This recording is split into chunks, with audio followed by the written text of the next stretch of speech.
Staying with good news for the government, inflation in March rising to its lowest pace in 40 months. It rose by 5.96% against expectations of a 6.4% rise. It's also much lower than the 6.8% that the Reserve Bank has forecast for March 2013. Bonds and stocks rose in the hopes that not only will the Reserve Bank cut rates in its next policy, it will probably have more room to cut rates in future as well. Lata takes us to the highlights of the inflation internals. Rising prices, which have been India's curse for the past 3 years, are finally showing signs of slowing. Wholesale prices for March rose by just 5.96%. In fact, it is for the first time since November 2009 that the index is below 6%. All components of the wholesale price index surprised positively. Manufactured product prices rose only 0.1% month on month.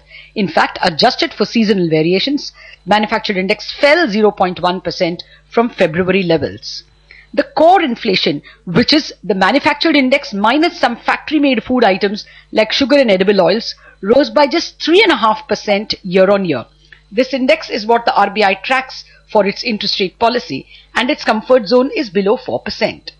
Economists and policymakers are now more certain RBI can cut rates at its annual policy on May 3rd. I think the consistent story that's come through in the last 4 months is pricing power in India has collapsed. That's in a way a deliberate function of what the RBI has tried to do over the last 2 years, and frankly they have succeeded. So that's clearly good news.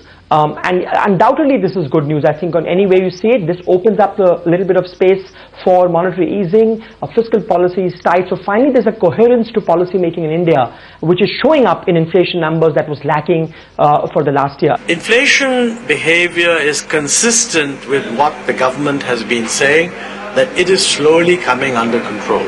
You need to watch it certainly for another few weeks or so. But if it turns out that it is coming down, I think that will be very good news. There are some concerns.